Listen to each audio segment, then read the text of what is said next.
أعوذ بالله من الشيطان الرجيم بسم الله الرحمن الرحيم السلام عليكم ورحمة الله وبركاته اللهم صل على سيدنا محمد عبدك ورسولك النبي الأمي وعلى آله وصحبه وبارك وسلم.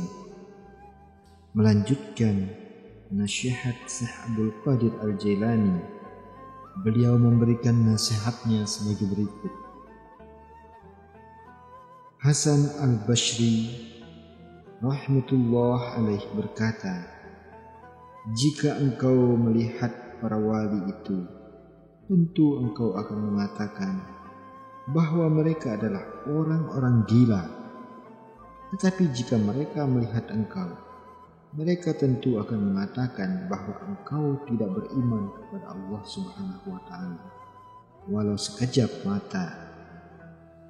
Khalwatmu tidak benar, karena sesungguhnya khalwat adalah ungkapan hati yang jauh dari segala sesuatu. Batinmu harus telanjang dan menyendiri, tanpa dunia dan akhirat, dan tanpa segala sesuatu selain Allah Subhanahu wa Ta'ala. Inilah yang didapatkan oleh para nabi, rasul, wali dan orang-orang saleh.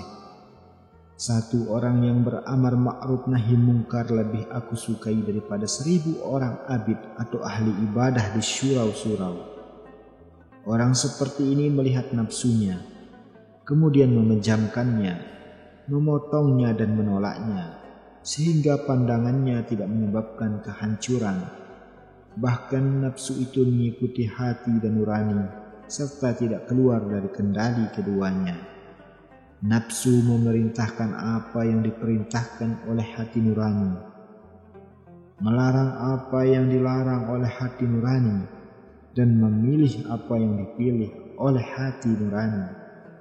Ketika itulah nafsu menjadi tunduk atau mutmainnah, sehingga hati, nurani, dan nafsu memiliki satu tujuan. Jika nafsu telah sampai pada keadaan ini, maka ia berhak untuk dikurangi mujahadahnya. Janganlah membantah Allah Subhanahu wa Ta'ala mengenai perbuatannya kepadamu maupun kepada makhluk lainnya. Tidakkah engkau mendengar firman Allah Subhanahu wa Ta'ala dalam Quran surat Al-Anbiya ayat 23? La yus'alu amma yaf'alu wa hum yus'alun. Dia tidak ditanya tentang apa yang diperbuatnya, dan merekalah yang akan ditanyainya. Di manakah kesetiaanmu kepada Allah Subhanahu wa Ta'ala jika adabmu tidak baik, atau engkau dikeluarkan dari kampung ini dengan kehinaan? Jika engkau memiliki adab yang baik dan ridha, tentu engkau akan dipersilahkan duduk dan dimuliakan. Orang yang mencintai Allah Subhanahu wa Ta'ala berarti menjadi tamu di sisinya. Seorang tamu tidak perlu merisaukan tuan rumahnya mengenai sesuatu yang hendak dihidangkan, berupa makanan, minuman, dan pakaian, serta seluruh keadaannya. Tetapi ia harus sabar dan rela. Tentu akan dikatakan kepadanya, bergembiralah dengan apa yang engkau lihat. Barang siapa mengenal Allah Subhanahu wa Ta'ala, maka dunia, akhirat dan segala sesuatu selain Allah Subhanahu wa Ta'ala akan gaib darinya. Wajib bagimu agar dalam berbicara hanya karena Allah Subhanahu wa Ta'ala. Jika tidak, maka lebih baik diam. Demikian pula hidupmu, hendaklah untuk mentaati Allah Subhanahu wa Ta'ala. Jika tidak, lebih baik mati saja. Ya Allah, hidupkanlah kami untuk mentaatimu, dan kumpulkanlah kami bersama orang-orang yang mentaatimu. Amin, amin ya Rabbal Alamin. Orang yang beriman adalah orang yang mau berhijrah untuk menemani guru yang mendidik dan mengajarnya. Ia selalu belajar dari kecil hingga mati. Pada awal keadaannya, seorang qari akan mengajarinya tentang sunnah Rasulullah SAW. Dengan taufik itu, ia senantiasa berusaha untuk mengamalkan apa yang ia ketahui, sehingga amalnya itu akan mendekatkan dirinya kepada Allah Subhanahu wa Ta'ala. Bahkan, setiap kali ia mengamalkan apa yang ia ketahui, Allah Subhanahu wa Ta'ala akan mengajarinya sesuatu yang belum ia ketahui.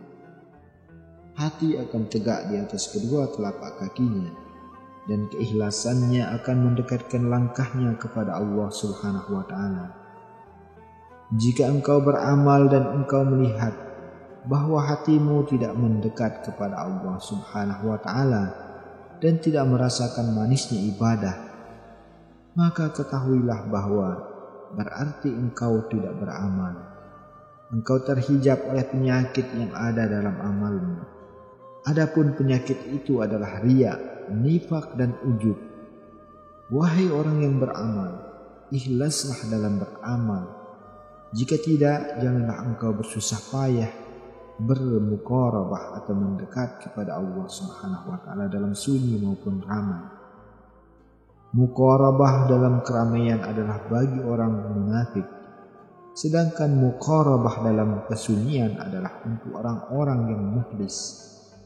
Sungguh celaka jika engkau merasa ingin dianggap baik, maka pejamkan mata nafsu, keinginan dan watakmu, dan ingatlah bahwa Allah Subhanahu wa Ta'ala senantiasa memandangmu. Perhatikanlah firman Allah Subhanahu wa Ta'ala, kamu tidak berada dalam suatu keadaan dan tidak membaca suatu ayat dari Al-Quran, dan kamu tidak mengerjakan suatu pekerjaan, melainkan kami menjadi saksi atasmu. Quran Surat Yunus ayat 61. Takutlah kepada Allah Subhanahu wa Ta'ala. Pejamkan kedua matamu dari melihat sesuatu yang haram. Ingatlah pandangan Zat yang tidak pernah lengah, bahwa sesungguhnya semuanya ada dalam pandangannya dan pengetahuannya.